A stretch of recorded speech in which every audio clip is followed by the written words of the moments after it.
नमस्कार दोस्तों, कैसे हैं आप लोग। ओके, सो आज जो टॉपिक हम डिस्कस करने वाले हैं वो है क्लिनिकल डिप्रेशन, या जिसे लोग मेजर डिप्रेशन भी बोलते हैं। बहुत से लोगों को डिप्रेशन के बारे में पता नहीं होता है। डिप्रेशन आजकल स्लैंग के तौर पे भी यूज़ होता है। बहुत से लोग ऐसे ही ट्रिवियली बोल देते हैं, यार I am feeling very depressed, but that is not depression. Depression क्या है? बेसिकली डिप्रेशन एक मेंटल इलनेस है, एक साइकेट्रिक इलनेस है कि जिसमें मल्टीपल रीजंस की वजह से, जिसमें जेनेटिक रीजंस है, जिसमें उस व्यक्ति के स्वभाव या पर्सनालिटी एक रीज़न है, उसका साइको सोशल जो स्टेटस है वो एक रीज़न है, या उसमें आने वाली परेशानियां कुछ रीज़न है, या फिर कुछ नशीली चीज़ों का सेवन करना कुछ रीज़न है। ऐसे बहुत सारी वजह मिलके जो व्यक्ति है डिप्रेशन की स्टेट में, जो एक बीमारी है उसमें जाता है। और डिप्रेशन में जनरली होता क्या है? ऐसा देखा गया है कि पुरुष है, पुरुषों में कई बार डिप्रेशन अलग तरीके से दिखता है, स्त्रियों में डिप्रेशन कई बार अलग तरीके से दिखता है। पर जनरली डिप्रेशन के जो साइन सिम्टम्स है वो काफ़ी स्टैंडर्डाइज्ड है, और जिसमें जैसे आप देख सकते हैं कि नींद में चेंजेस आते हैं। कुछ लोगों को बहुत ही ज़्यादा नींद आती है, कुछ लोगों को एकदम कम नींद आती है, या उनकी नींद टूट जाती है, अच्छी नींद नहीं होती है। नींद के अलावा खाने पीने में भी दिक्कत होती है। कुछ लोगों को डिप्रेशन में बहुत ज़्यादा भूख लगती है, तो कुछ लोगों की भूख एकदम ही जैसे कम हो जाती है, जैसे भूख मर गई हो, खाने की इच्छा ही नहीं होती है। इसके साथ सबसे प्रोमिनेंट जो होते हैं वो होते हैं मूड चेंजेस। मूड यानी मन में खुशी का अभाव होना, मन में खुशी नहीं लगना। जो चीज़ें पहले बहुत रोचक लगती थी, जिसमें काफ़ी रुचि रहती थी, बहुत इंटरेस्ट से करते थे, वो चीज़ों में आजकल मन ही नहीं लगता है, वो चीज़ें आजकल करने जैसी ही नहीं लगती है। और बहुत सा टाइम यही सोच में जाता है कि क्या करे क्या नहीं करे, पर कुछ हो ही नहीं पाता है। और दूसरा बात है कि बहुत सी चीज़ों से इंटरेस्ट निकल भी जाता है और कुछ करने का इच्छा नहीं होता है। मूड हमेशा उदास रहता है, दुखी रहता है, सैड रहता है। जो लेडीज़ है, स्त्रियों में कई बार देखा गया है कि उनको अचानक से बिना कोई रीज़न के क्राइंग स्पेल्स या रोना आता है, और बहुत बार उनको खुद को वजह नहीं होती है पता कि क्या हो रहा है। पर हाँ, अंदर से एक ग्लोबल फीलिंग है कि लगभग 2-3 हफ्तों से उस पर्सन को, उस व्यक्ति को अंदर से काफ़ी उदास लगता है, अच्छा नहीं लगता है। कई बार ये डिप्रेशन के लक्षण बहुत ज़्यादा बढ़ जाते हैं, सीवियर हो जाते हैं, तो वो व्यक्ति को जैसे लाइफ में जीने का इंटरेस्ट ही नहीं है, ऐसे भी थॉट्स आ सकते हैं।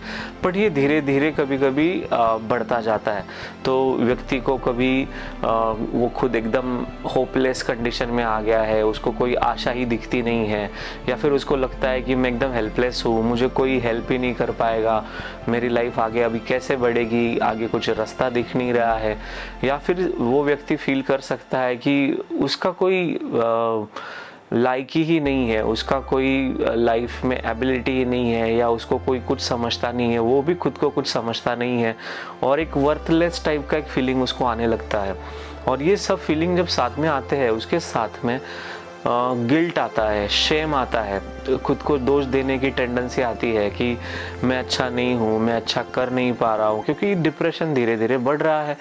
उसी के साथ में बहुत बार कॉग्निटिव सिम्टम्स भी दिखते हैं, कि जैसे कंसंट्रेशन चीज़ों में, अटेंशन, जो भी आप काम कर रहे हो, ऑफिस पे काम है, या फिर आप स्टूडेंट है, स्टडी कर रहे हो, उन कामों में अटेंशन, कंसंट्रेशन नहीं होता है। मेमोरी में काफ़ी प्रॉब्लम्स आते हैं, फॉरगेटफुलनेस आता है, भूलना आता है, जो पर्सन याद नहीं कर पाता है चीज़ों को। और ये दिन ब दिन जैसे डिप्रेशन बढ़ता जाता है, अगर इसका ट्रीटमेंट नहीं हुआ तो इसके लक्षण भी बढ़ते जाते हैं, और आदमी को खुद को उसको समझता नहीं है। अगर घर में कोई व्यक्ति है, कोई फ्रेंड है जो समझता है कि डिप्रेशन क्या है, तो वो उस व्यक्ति को मदद कर सकता है। पर ये मदद अगर नहीं मिले और डिप्रेशन बढ़ती जाए, तो कई लोगों को आत्महत्या करने के यानी सुसाइडल थॉट्स भी आ सकते हैं। कभी कभी डिप्रेशन बहुत ज़्यादा बढ़ जाने पे सुसाइडल थॉट आते हैं। कुछ लोग हैं जो अपनी फैमिली मेम्बर से बोलते भी है कि मुझे बहुत अच्छा नहीं लग रहा है, मुझसे नहीं हो पा रहा है, पर कई बार उनके फैमिली मेम्बर, रिश्तेदार इस पे ध्यान नहीं देते और बोलते तुझे क्या हो गया।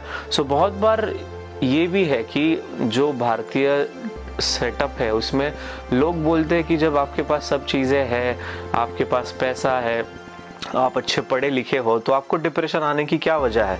पर ये बहुत रॉन्ग है, ये बहुत गलत है।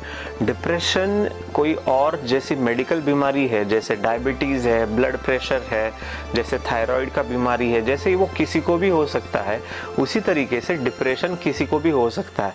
वो आपका फाइनेंशियल कंडीशन देख के नहीं आता है। तो डिप्रेशन गरीब लोगों में भी हो सकता है, डिप्रेशन मिडिल क्लास लोगों में भी हो सकता है, और डिप्रेशन जिनके पास बहुत पैसा है, रिच लोग है, अमीर लोग है, बहुत बड़ा बिजनेसमैन है, उसको भी डिप्रेशन आ सकता है।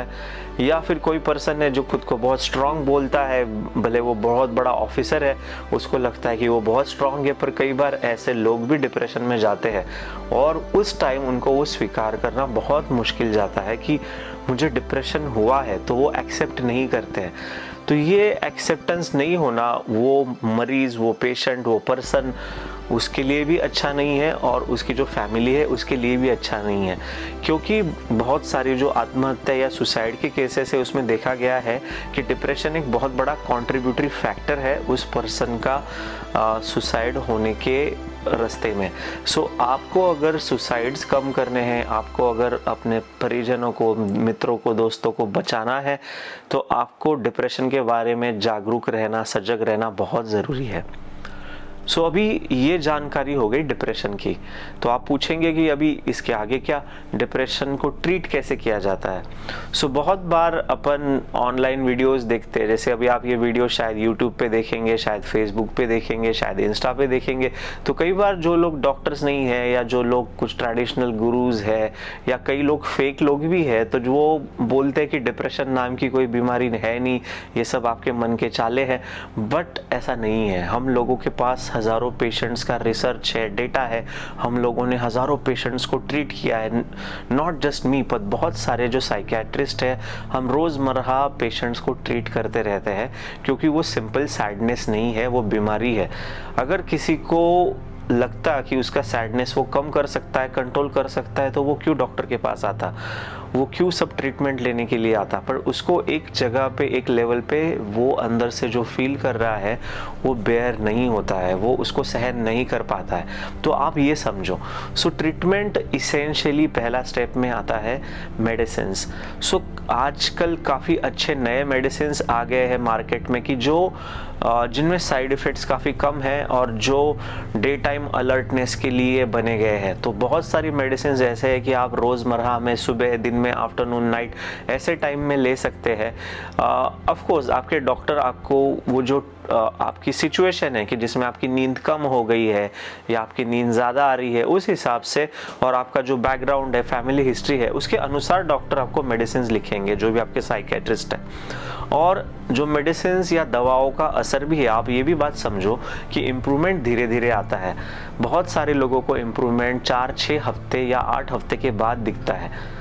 अभी ये चीज़ भी, जो व्यक्ति का डिप्रेशन कितना ड्यूरेशन से है, कितने टाइम से है, उस पर भी निर्भर करता है। अगर डिप्रेशन शॉर्ट टाइम का है, फैमिली हिस्ट्री नहीं है, तो उन लोगों को डिप्रेशन का ट्रीटमेंट भी शॉर्ट रह सकता है और उसके साथ में वो जल्दी रिकवर भी हो सकते हैं, फ्री ऑफ मेडिसिन भी हो सकते हैं।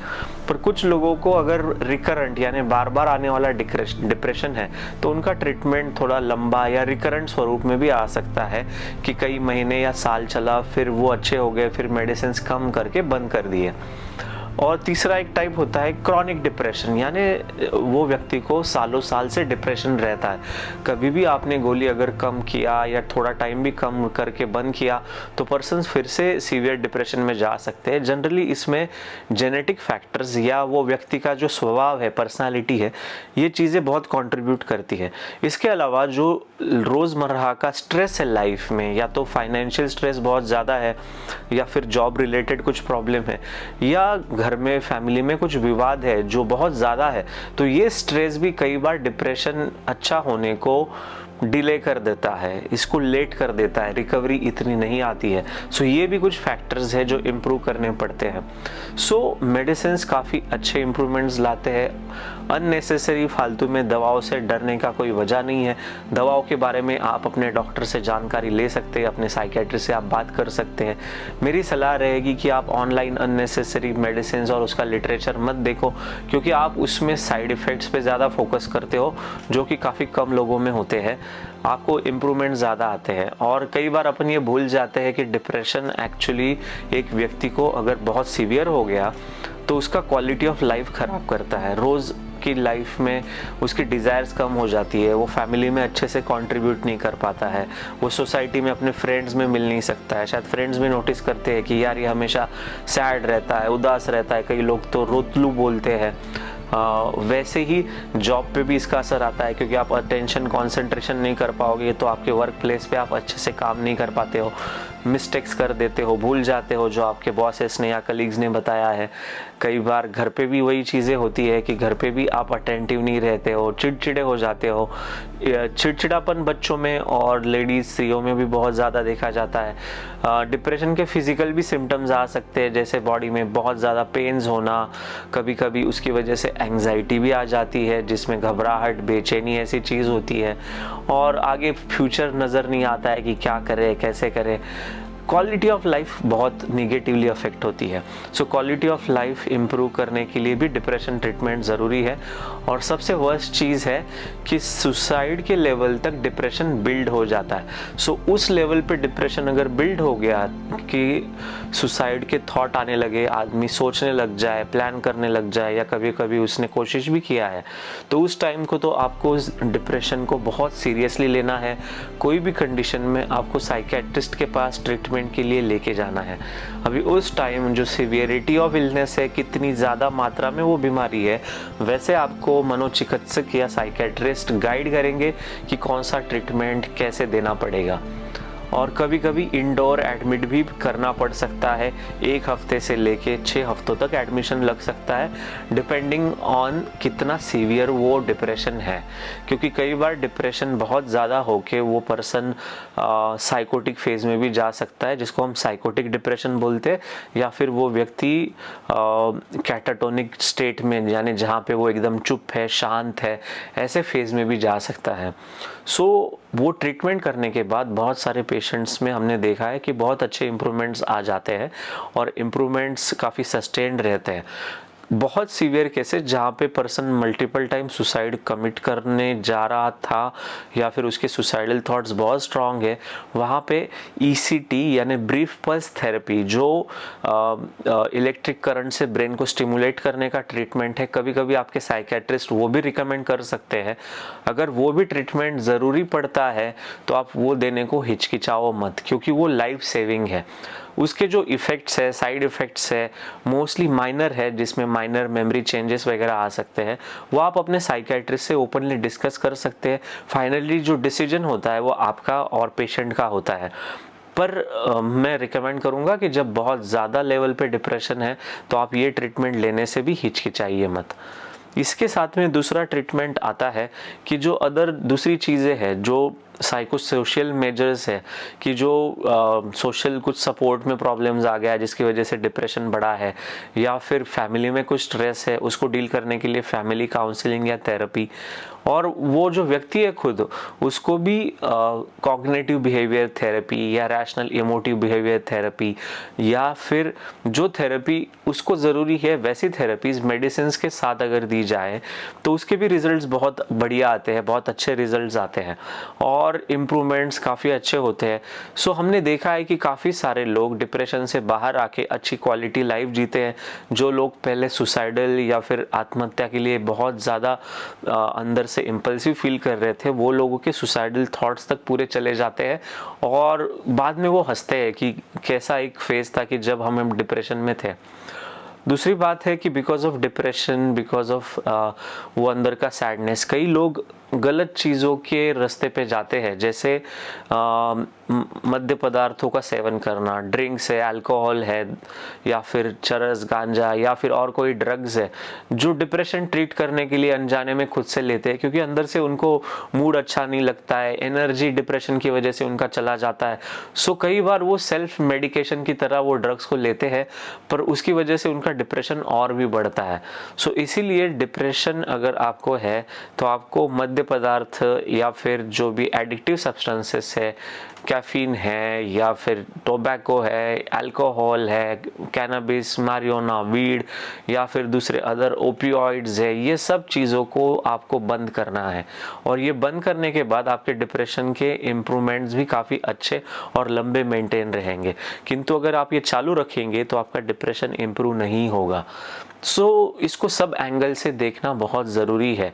और बहुत सारे लोग जो गिल्ट है, शेम है, या जो ओल्ड जनरेशन के लोग हैं जिनको इस बीमारी के बारे में पता भी नहीं है, वो लोग काफ़ी स्टिग्मा की वजह से डॉक्टर को मिलने को हिचकिचाते हैं, आते नहीं है, शर्म में रहते। वैसा मत कीजिए, क्योंकि ये शर्म और स्टिग्मा ही एक्चुअली जानलेवा हो सकती है।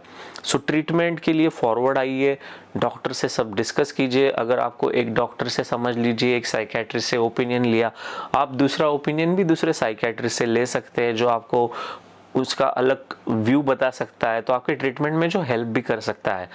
आप अपना फ्रेम ऑफ माइंड ओपन रखिए, क्योंकि आज हम जो सेंचुरी में है वहाँ पे साइंस के साथ चलना है, ना कि अपनी बिलीफ के साथ कि अपने आप अच्छा हो जाएगा। मोस्टली डिप्रेशन कभी अपने आप अच्छा नहीं हो जाता है, डिप्रेशन को ट्रीटमेंट ज़रूरी है।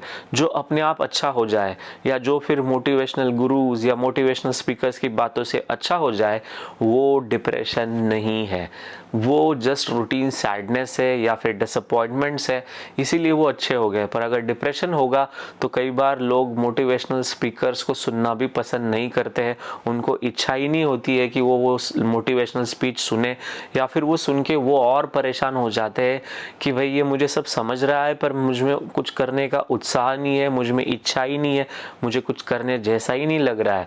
तो एक्चुअली कहीं पे ये मोटिवेशनल स्पीचेस उनको डाउन लेके जाते हैं, और कई बार उनके फ्रेंड्स भी उनको डिमोटिवेट करते हैं। तो ये मत कीजिए कि तुझे कैसा डिप्रेशन है, तुझे क्या प्रॉब्लम हो गया, चल यार दारू पी लेते हैं। प्लीज़ डोंट डू दैट, ऐसा कभी भी मत कीजिए। अगर आपके फ्रेंड्स है या आपके कोई रिलेटिव्स है जिनको डिप्रेशन के लक्षण आपको दिख रहे हैं उनमें, तो प्लीज़ उनको आप आपके आसपास के जो भी साइकेट्रिस्ट है उनके पास ट्रीटमेंट के लिए लेके जाइए, ना कि आप ऐसे कुछ तरीके बताइए कि जिससे उनका डिप्रेशन और बढ़ जाए। आप उनके सपोर्टिव एम्पैथिक लिसनर बन सकते हैं कि अगर उनका डिप्रेशन ज़्यादा है तो आप ओपन माइंडेडनेस से उनकी बातें सुनिए, उनकी बातें पर गौर कीजिए, और सपोर्टिव आप उनको काउंसलिंग कर सकते हैं। बट जो प्रोफेशनल गाइडेंस है वो बहुत इम्पॉर्टेंट है। याद रखिए, जो रूटीन सैडनेस है वो डिप्रेशन नहीं है। डिप्रेशन का ट्रीटमेंट करना यानी कोई गुनाह नहीं है, वो कोई कलंक नहीं है, कोई शेमफुल चीज़ नहीं है। बहुत सारे बड़े बड़े सेलिब्रिटीज़ हैं जिनको डिप्रेशन है, था, वो ट्रीटमेंट ले रहे हैं, उन्होंने ट्रीटमेंट लिया है पास्ट में और अच्छे भी है। कई लोग हैं जो बड़े बिजनेसमैन हैं, उनको भी डिप्रेशन आता है, वो अपफ्रंट एजुकेशन की वजह से ट्रीटमेंट को आते हैं। कई सिंपल लोग हैं जिनका सोशियो इकोनॉमिक स्टेट इतना अच्छा नहीं है, पर वो भी डिप्रेशन का ट्रीटमेंट रेगुलर लेके अच्छे रहते हैं। उनका भी जो सजगता है, जागरूकता है मन में, डिप्रेशन के लिए काफ़ी अच्छा है। knowledge is the power, and with that power you can treat your depression, you can treat depression of your near and dear ones, you can save many lives. Thank you very much for watching this, and अगर आपको ये पसंद आए तो like कीजिए, subscribe कीजिए, and suggestions भी दीजिए। अगर टाइम होगा तो ज़रूर आपको रिप्लाई करेंगे। बहुत बार क्लिनिकल चीज़ों की वजह से टाइम नहीं होता है तो जवाब नहीं दे पाते, तो कृपया उसका बैड या सैड मत फील कीजिए। धन्यवाद।